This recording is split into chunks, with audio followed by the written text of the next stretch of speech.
Welcome back to my channel. நீங்கள் இது வரைக்கும் நம்ம சேனலை சப்ஸ்கிரைப் பண்ணிவிட்டு பக்கத்தில் இருக்க பெல் ஐக்கான் அழுத்திக்கோங்க. அப்போ தான் நம்ம போடக்கூடிய வீடியோ உங்களுக்கு நோட்டிஃபிகேஷனாக வரும். இன்றைக்கி என்ன பார்க்க போகிறோன்னா சிறுதானிய அடை தோசை எப்படி செய்யணும் பார்க்க போகிறோம். வாங்க பார்க்கலாம். நான் 1 கப்பு சிறுதானியமும் 1 கப்பு பருப்பும் எடுத்திருக்கேன். அது எந்த ரேஷியோவில் எடுத்திருக்கேன்னா என்கிட்ட இருக்கக்கூடிய திணை, சாமை, பனிவரகு இது 3ஐயும் ஈக்குவல் ரேஷியோவில் 1 டம்ளரும் பருப்பு 1 டம்ளரும் எடுத்திருக்கேன். பருப்பு வந்து பார்த்திங்கன்னா துவரம்பருப்பு, கடலைப்பருப்பு, பாசிப்பருப்பு, உளுந்தம்பருப்பு, அது கூட கொஞ்சமாக வெந்தயமும் எடுத்திருக்கேன். இது எல்லாமே வந்து பார்த்திங்கன்னா ஈக்குவலாக நம்ம எடுத்துக்கணும். எடுத்துகிட்டு இந்த மாதிரி ஒரு அலசிட்டு ஊற வச்சுக்கோங்க. ஒரு 3 மணி நேரத்துலேருந்து 4 மணி நேரம் வரைக்கும் நல்லா ஊற வச்சுக்கோங்க. இப்போ நம்ம ஊற வச்சுருக்கக்கூடிய சிறுதானியத்தையும் பருப்பையும் கழுவி மிக்ஸி ஜாரில் சேர்த்துக்கலாம். இது கூட வந்து பார்த்திங்கன்னா ஒரு 2 வரமிளகாய், ஒரு துண்டு இஞ்சி, கொஞ்சமாக சோம்பும் சேர்த்துக்கோங்க. இது வந்து பார்த்திங்கன்னா கொஞ்சம் வாசத்துக்காக தான். அது கூடவே கொஞ்சம் தேவையான அளவு உப்பும் சேர்த்து நல்லா மையாக அரைச்சி எடுத்துக்கோங்க. இது வந்து தோசை பதத்துக்கு நம்ம அரைச்சி எடுத்துக்கணும். பார்த்திங்கன்னா இந்த அளவுக்கு நல்லா நான் நைஸாக அரைச்சி எடுத்துருக்கேன். இப்போது இது ஒரு பாத்திரத்துக்கு மாற்றிக்கலாம்.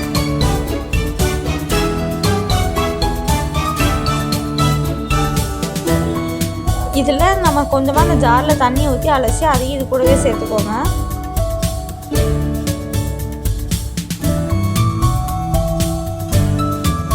மாவை நல்லா மிக்ஸ் பண்ணி எடுத்து வச்சுருங்க. இந்த அளவுக்கு லூஸாக இருந்தால் போதும். இப்போ வந்து பார்த்திங்கன்னா மாவு லைட்டாக பொங்கி ஊற்றி இருக்கும். இந்த ஸ்டேஜில் வந்து பார்த்திங்கன்னா ஸ்டவ் ஆன் பண்ணி தோசைக்கல் அடுத்து வச்சுக்கோங்க. தோசைக்கல் நல்லா காஞ்சதுக்கப்புறமா வந்து பார்த்திங்கன்னா நம்ம மாவை ஊற்றிக்கணும். நல்லா மெலிசாக ஊற்றி எடுத்திங்கன்னா சூப்பராக வரும் தோசை.